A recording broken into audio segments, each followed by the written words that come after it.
on Swipe this week. Battle of the Giants. We're at the T3 Awards. Indiegogo's finest, we try out some of the exciting inventions trying to hit the big time. And we've got a PlayStation-themed games review for you this week. You'll find out why in a moment. Hello and welcome to Swipe from the T3 Awards. It's what the organisers call the Oscars of tech. You've got all your big hitters here, names like Apple, Samsung, Sony and Microsoft. But who came out on top? Here's Stu. Whatever you think of the Apple Watch, you can't deny it's been an important release for Apple. The company's first new device in years won Gadget of the Year and Wearable of the Year at the T3 Awards. The iPad Air 2 took Best Laptop or Tablet, and Apple got Brand of the Year, capping a great night for the company with 4 awards in total. The only disappointment for Apple was its failure to win Phone of the Year. That prize went to Samsung. And the winner is the Samsung Galaxy S6 Edge. There's good competition in the market.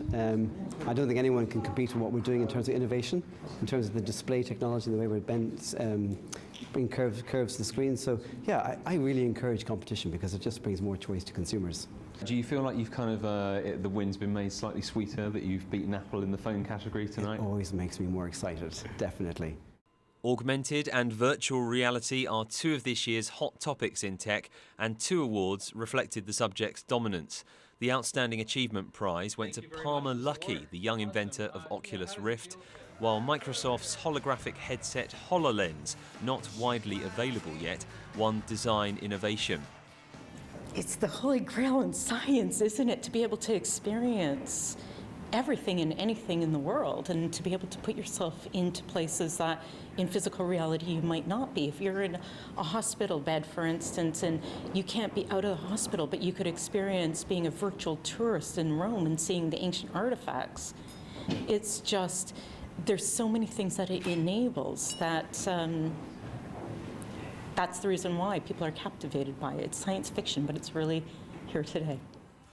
In the world of gaming, Sony's PlayStation 4 got one over on Xbox One, picking up Gaming Product of the Year. And host Richard Bacon spoke to us after the ceremony and explained why he thinks technology awards are unique. Film and television have award shows and they always say it's the best ever year, and it's rarely true. It's always true about technology. In all sincerity, you are dealing with the best that the human mind can come up with. Whether you're looking at Windows 10 or the iWatch or the Samsung phone or Tesla, this is right at the edge, I think, of what human beings mentally are capable of. Now tonight isn't just about honouring the big names in tech. There's a whole area showcasing new inventions that came about through successful crowdfunding campaigns like, look at this, cycle helmet that folds up.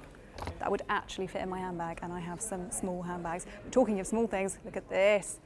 It's apparently the world's thinnest charger.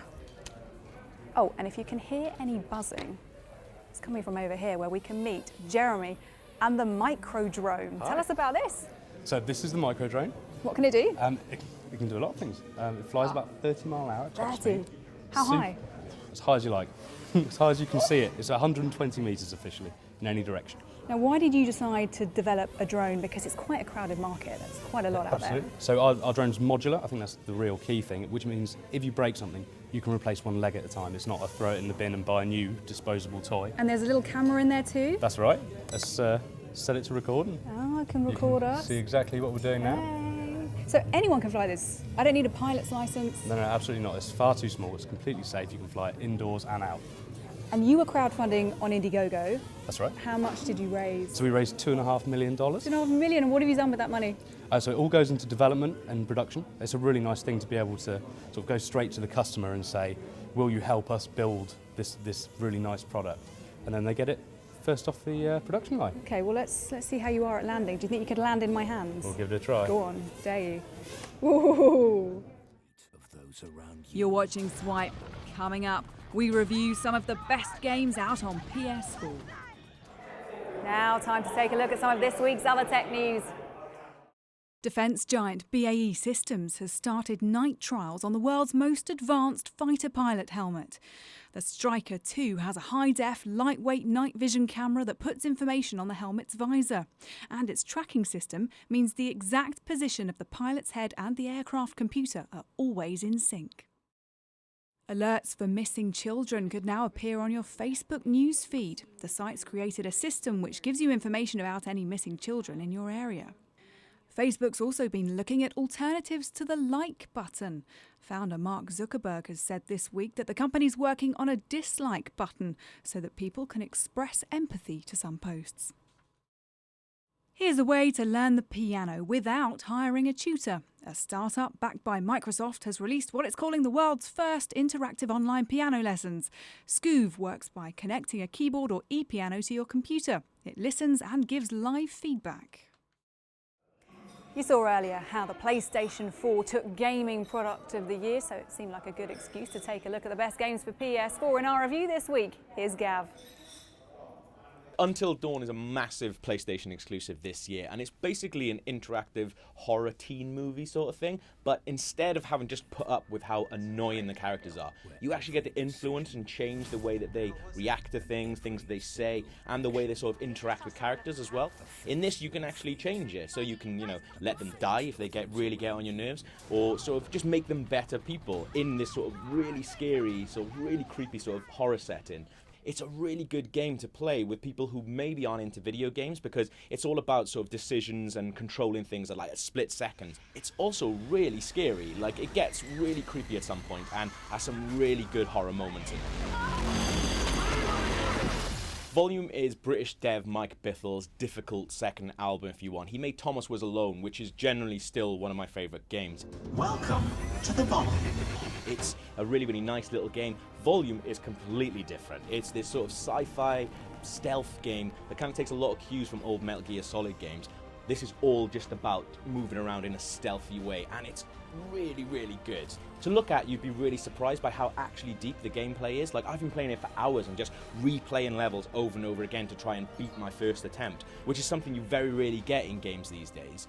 The only thing that kind of lets it down for me is the main character, which is kind of like a Robin Hood person, and he's voiced by a YouTuber called Charlie McDonald. Now, his videos on YouTube are really, really good and full of personality, whereas in Volume, you can really tell he's reading a script sometimes, and sometimes he just comes across as really smug and arrogant, which I get is kind of the point of it, but other times you're just like, I don't really want to play as this guy anymore. Andy Serkis is also in as well, but he kind of feels a bit underused, and a lot of the time you end up groaning at some of the lines that Charlie has to say, because the story, even though it's quite good, it is really second to the gameplay, really, because you really just want to get on and sort of try and get around the levels as best as you can.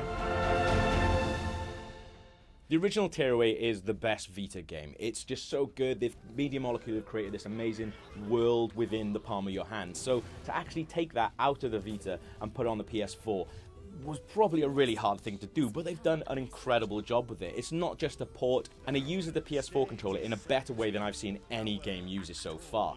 The way in which you customize your character is really cute, and the story is still just as good, and sort of levels that you recognize have really been built on to sort of take advantage of the PS4.